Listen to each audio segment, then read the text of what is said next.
jest oficjalnie Ushuaia uważana za koniec świata i przybij piątaka jest teraz na końcu świata. Największym, najgorszym więźniem był tutaj tak zwany niski z dużymi uszami, który zabił tuzin małych dzieci. Coś wam pokażę, ale ostrzegam, to będzie mocne.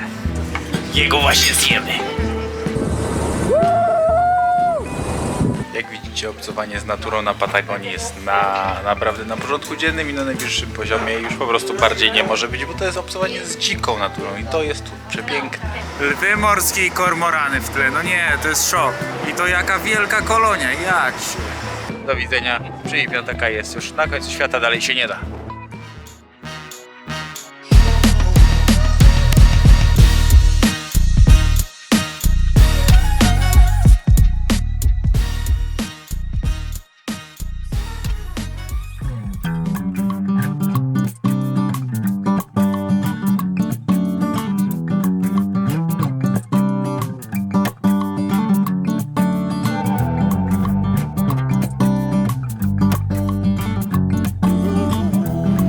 Z tego miejsca chciałbym wam powiedzieć, że Ushuaia jest uważana za koniec świata. Jest to ostatnie sensowne, duże miasto na kontynencie przed Antarktydą. Jest oficjalnie Ushuaia uważana za koniec świata i przybij piątaka jest teraz na końcu świata. Jestem bardzo rad, że tutaj dojechałem, że jestem. Oficjalnie mogę zmienić nazwę kanału, gdyż już byłem na końcu świata wraz z przybij piątaka. Jestem dumny z tego. Dążyliśmy się usadowić w naszym mieszkanku i nam właściciel polecił tą knajpę, więc zapraszam. Jest podobno najlepsza, jaką on tutaj zna.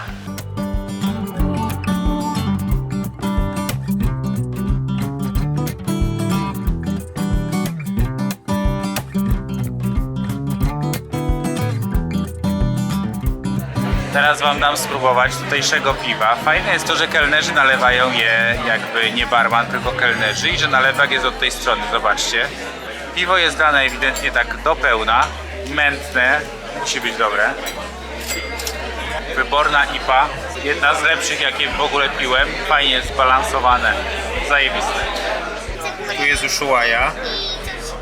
Chile próbowało zrobić tak, żeby to Puerto Williams było traktowane jako ostatnie miasto na końcu świata, natomiast Ushuaia wygrała, gdyż po prostu jest traktowane jako miasto, a nie jako miejscowość. Zobaczcie, gdzie my jesteśmy. Tu jest Antarktyda już. Słuchajcie, co tutaj jest. To jest chyba coś a la ceviche. To było nietypowe i bardzo smaczne. Smaczne to było, ale jakaś rewelacja, nie wiem, ale według mojej opinii to w Argentynie jedzenie jest takie, no okej, tak bym to nazwała. Nie jest w moim guście. My lecimy spać do jutra. W Ushuaii jest taka główna ulica, gdzie możecie oczywiście zrobić wszystko, kupić wycieczkę, zjeść coś i tak dalej. Pięknie to wygląda. My jedziemy teraz na pociąg. Kupiliśmy sobie kilka atrakcji na dzisiaj, jutro, więc wam wszystko pokażemy. Patrzcie na razie na Ushuaię i lecimy.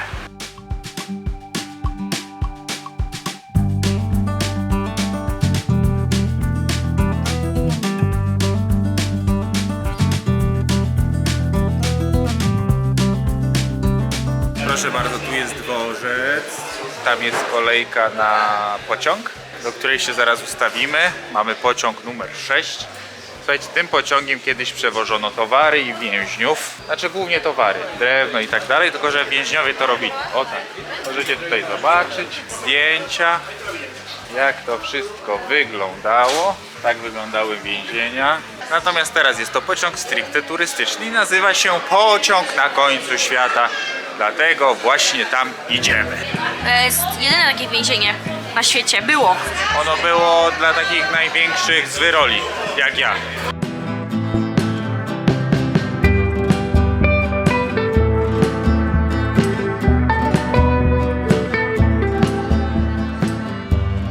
Espectacular, y hablan español, menos mal. Fajni złodzieje! Oh, Hola, ¿cómo están? Muy bien. Muy bien. ¿Tú? Muy bien. ¿Por aquí? Aquí? Vamos a hacer. Bueno. ¿De dónde nos visita? Perfecto. ¿De qué dónde vienen? De Polonia. Polonia, muy lejos. Muy lejos, sí. Adelante.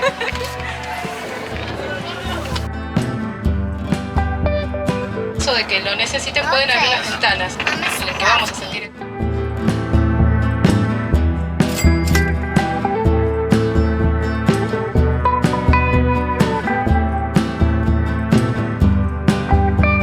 Ten pociąg był zrobiony na początku XIX wieku. Był on zrobiony na początku z drewna i z drewnianych również szyn. I on służył do tego, żeby więźniowie byli wożeni do pracy. W pewnym momencie, w latach 30., słuchajcie, było tyle więźniów, ile mieszkańców Ushuai. Było około 600 więźniów, a było tylko 380 cel. I nawet jak więźniowie uciekali, to sami z siebie wracali, bo w więzieniu było ciepło i było jedzenie. A uciec stąd, wiecie, to jest kawał drogi, ileś tysięcy kilometrów, żeby stąd się wyrwać, więc no i tak tu wracali. Ci w pewnym momencie zaczęły tu przypływać statki i wyobraźcie sobie, że doczepili kilka wagonów turystycznych w pewnym momencie z tymi więźniami. Największym, najgorszym więźniem był tutaj tak zwany niski z dużymi uszami, który zabił tuzin małych dzieci i nie był uprawniony do pracy, gdyż praca tutaj była przywilejem. Jeszcze wam tylko dopowiem, że tutaj było tak, jak ja uważam, że powinno być, mianowicie więźniowie dostawali pieniądze za pracę, chcieli pracować, był to przywilej, gdyż mieli dzięki temu namiastkę normalnego życia. Byli uczeni fachu, gdyż jak wyjdą, no to będą mieli jakiś fach w ręce. Mieli również tworzone zakłady takie jakiegoś rzemiosła tutaj na terenie więzienia, żeby mogli coś robić, żeby się mogli tego nauczyć, żeby to robić potem na wolności. Korzystali z tego mieszkańcy Ushuai, gdyż budowali im drogi, chodniki, bili jakieś dobra, tworzyli jakieś tam elektrownie, prąd i w ogóle. Dostawali za to kasę i wszyscy byli zadowoleni. Tak powinno wyglądać więzienie, a nie, że my ich utrzymujemy, oni sobie siedzą na dupie. No, takie karanie to wiecie. Część z więźniów, jakieś tam, nie wiem, 30 osób, było wysyłanych, czy zima, czy deszcz, czy mróz, czy co, po drewno. Mniej więcej dziennie brali 400 sztuk drewna, czego 120 to zużywali więźniowie w swoich piecach, żeby ogrzać siebie, a 300, żeby ogrzać miasto. Aha, i w ogóle na początku samym to pociągowym napędem były muły tego pociągu, nie lokomotywa. Beka, nie?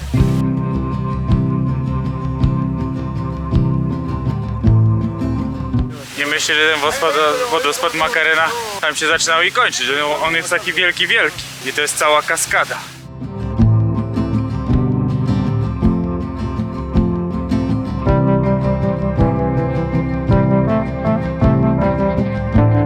To jest stacja Macarena, czyli tak jak ten wodospad, i ten wodospad był stacją jakby pierwszą, gdzie się więźniowie zawsze zatrzymywali, żeby nabrać sobie wody na cały dzień do picia po prostu i tyle. Plemienie tutaj żyjące tak pierwotnie to Yamana i tutaj jest gdzieś do zobaczenia dom na drzewie tego Yamana, ale nie wiem gdzie, nie mogę znaleźć tej ścieżki, aż mnie wołają, że już mamy wracać, no to wracam, no. A jeszcze wam dopowiem, że ta rzeka co tu płynie to rzeka, która się śmiesznie nazywa Bo Pipo. Co Pipo? Klaudia, co Pipo? Nieśmieszne? Słuchajcie, czasem też więźniowie dostawali kary. Taka kara na przykład się nazywa Platon i ona polegała na staniu w złych warunkach pogodowych na zewnątrz przez wiele godzin. No i były jeszcze nagrody. I wiecie co było największą nagrodą? Możliwość pojechania do roboty przy wycince drzew. A będziemy tutaj mijać takie bardzo stare pnie, na przykład tutaj były, o tu na przykład jest. I to są pnie, które zostały jeszcze po tej wycince i nazywa się to cmentarzysko drzew. I to są faktycznie jeszcze te drzewa wycięte przez tych więźniów. Później ludzkość pokazała, że bez więźniów też sobie potrafią poradzić. Jest tutaj teraz piękne miasto z pięknymi atrakcjami, gdzie żyją konie, jest mnóstwo natury i koniec świata.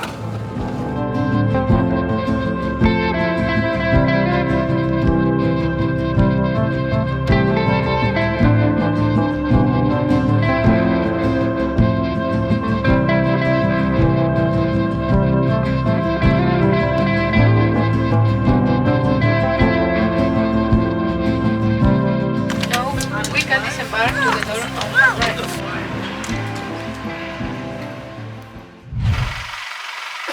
Wiecie co to znaczy? Że jedziemy na offroad. Znaczy ja jadę. Żona została z synem, bo stwierdzili, że ich to nie jara. Nie wiedzą co tracą.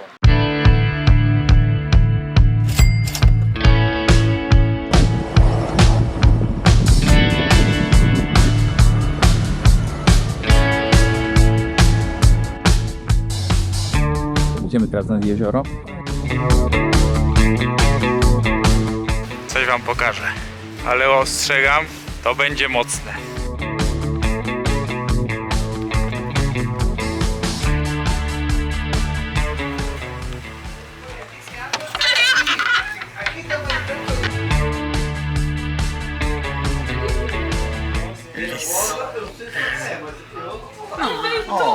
So beautiful.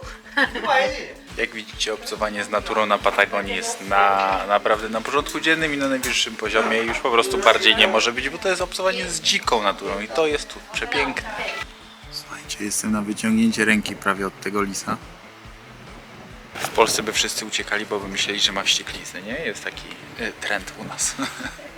A tutaj po prostu się obcuje z naturą, a natura z nami. Zaimponowali mi. 2 drzewa i pomiędzy porcelankę wstawili i te drzwi, które są zrobione jakby z drzewa, żeby wyglądało identycznie. Sztos! Jezioro Toto Escondido i jest zaraz koło takiego wielkiego jeziora, które w skrócie nazywa się Kami i ma 117 km długości, więc teraz tam jedziemy. Chodźcie z nami.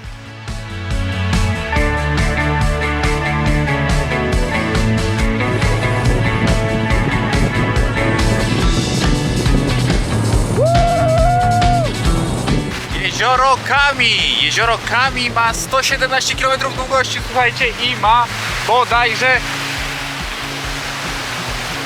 słodką wodę. Piękne, prawda? Piękne. I jeszcze ten offroad. No jestem w niebie.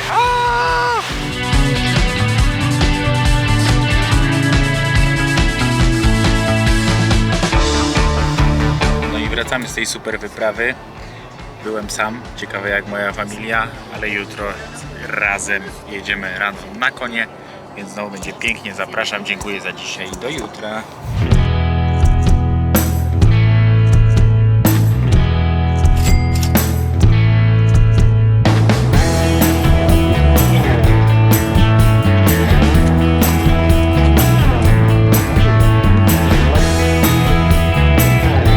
Tutaj jest ogólnie w tych rejonach plan zdjęciowy filmu Revenant. Więc jeżeli ktoś jest fanem, to może nam troszkę zazdrościć.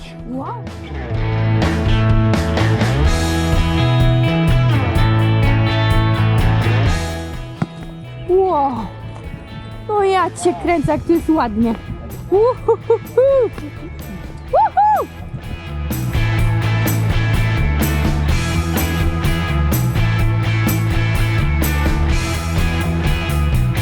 Kochani, pogoda się psuje, więc kończymy tą jazdę.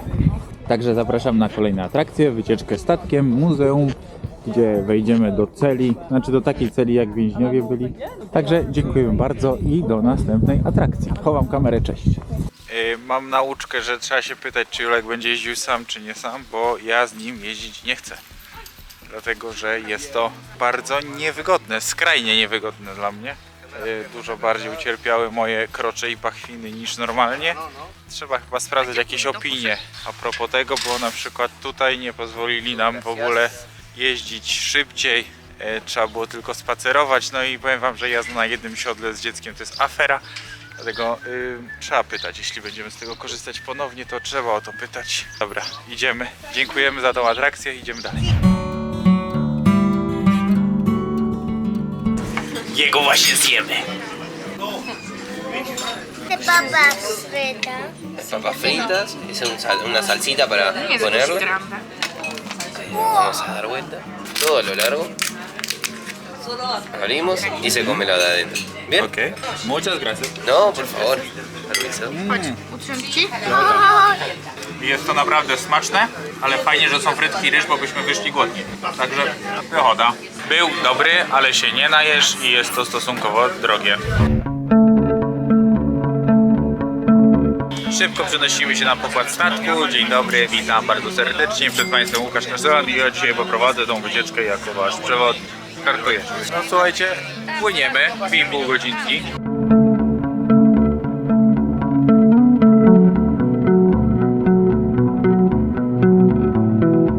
Ushuaia jest tam za mną i Wam powiem parę ciekawych rzeczy, gdyż Ushuaia ma 80 000 mieszkańców i ogólnie tutaj Patagonia ma fajne, ciekawe rejony, gdyż stosunkowo jest mała, ale jest stosunkowo bogata, zwłaszcza jak na Argentynę.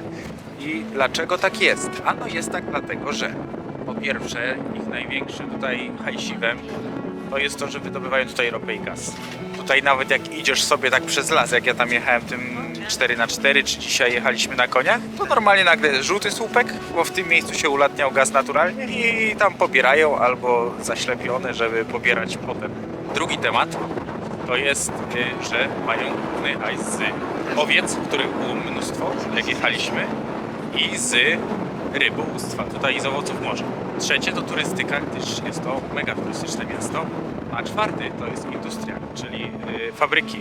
I wyobraźcie sobie, że tutaj produkują urządzenia elektroniczne typu telefony i inne. Jest tutaj port, gdzie jest mnóstwo kontenerów. Jest tutaj naprawdę spora ta fabryka. Jest jedna chyba z największych w Argentynie w ogóle. A te ptaki, które Wam przybliżyłem, to są kormorany. Bardzo wielka kolonia kormoranów, przepiękna. Kanał przed nami, który łączy dwa oceany. Ocean spokojny, Ocean Atlantycki. I tu jest połączenie dokładnie mniej więcej w tym miejscu. Także można sobie podzielić na dwa oceany. Jesteśmy na końcu świata, przed nami jeszcze jedno miasteczko i powiedział, o, to nie jest koniec świata, bo jeszcze tam jest. Tam jest już Chile i tam jest owszem jeszcze jedno miasteczko, ale nie ma praw miejskich, dlatego niestety nie zostało tam to uznane za koniec świata, a Ushuaia została uznana za koniec świata, więc dziękuję bardzo, do widzenia. Przyjemna taka jest już na końcu świata, dalej się nie da.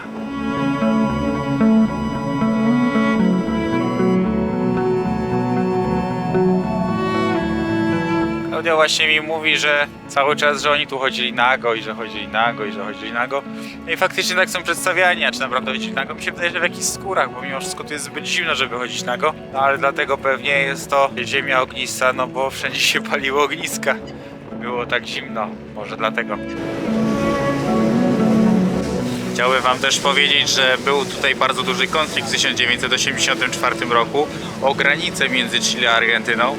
I bardzo zaangażował się wtedy nasz papież Jan Paweł II i pomógł rozstrzygnąć ten konflikt. No i teraz jakoś tam żyją, kłócą się dalej, kłócili się o to, co jest na końcu świata, czy Ushuaia, czy Puerto Williams i tak dalej. W Puerto Williams są tylko 3000 mieszkańców, więc nie dziwię się, że to Ushuaia została uznana, ale fakt faktem, oni się tu co chwilę kłócą o coś. Zwłaszcza Chile chyba poszerzało mocno swoje granice.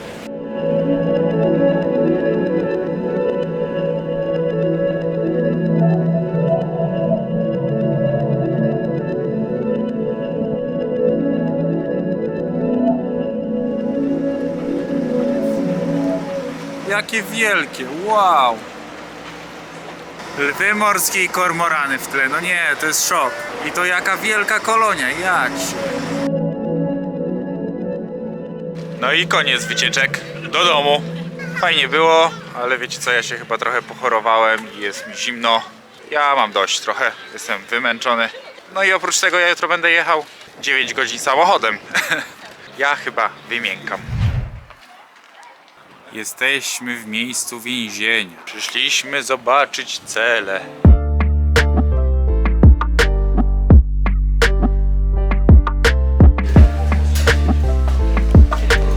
Cele są wszystkie tej samej wielkości. Byli po 2 albo po 3 w celi. Jak już to się rozrosło zaraz przed zakończeniem. Jedną z kar było, że przez ładnych kilka dni nie wychodziłeś w ogóle z nich. Aha, jak znacie dobrze hiszpański na tyle, żeby zrozumieć, co się mówi, to gorąco polecam. Są tutaj na przykład o 18:30, ale jest tam kilka tych wycieczek z przewodnikiem i właśnie taka się odbywa.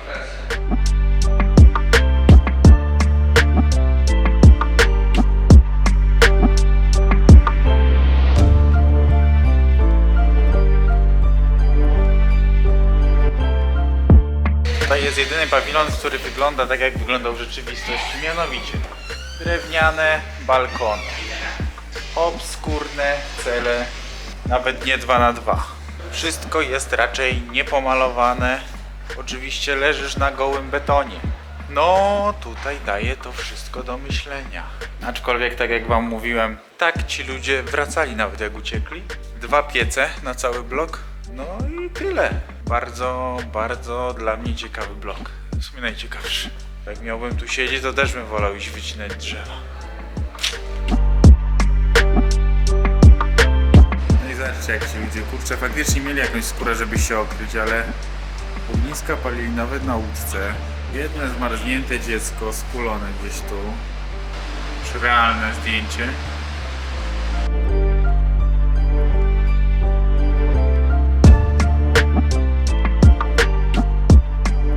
Co jest ciekawe, da się tutaj spotkać ludzi, którzy wyglądają bardzo podobnie jak ci ze zdjęcia. Na przykład dzisiaj rano taksówkarz nas wiózł. Dokładnie tak wyglądający, tylko miał krótkie włosy.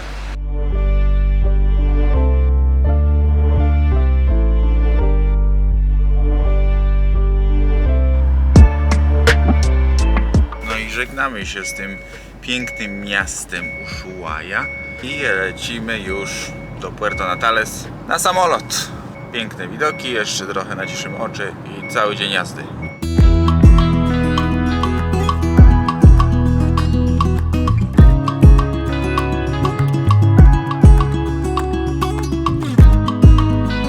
Jezioro Kami, 117 km długości, byłem tam na dole, nad nim jeździłem tym 4x4 po tej wodzie.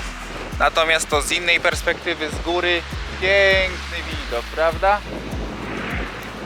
Proszę zobaczyć całkowicie opuszczone miasteczko San Giorgio, bodajże się nazywa. Nie ma tu żywego ducha. A budynków trochę jest. No oczywiście tu są te auta, bo oni przyjechali sobie to zobaczyć i robić sobie zdjęcia. Ale ogólnie nikt tu nie mieszka. My już na lotnisku rozstajemy się z Patagonią ze smutkiem, aczkolwiek będzie trochę cieplej, co akurat jest dla mnie na plus. Może wcale nie jest tutaj tak zimno, to cieszę się, że będzie mi cieplej. Smuteczek, było tu pięknie, gorąco polecam. Bardzo fajna jest Patagonia, bardzo fajna, bardzo piękna i dużo obcowania z naturą. To jest dla mnie chyba najfajniejsze, że jest dużo obcowania z naturą.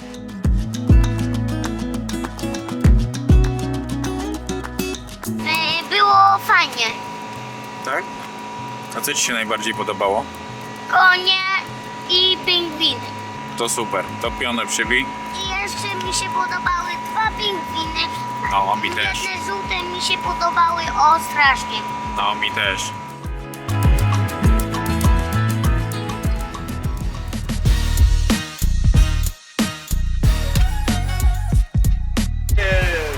Julio, nie musisz zamykać wszystkich drzwi. Trzeba!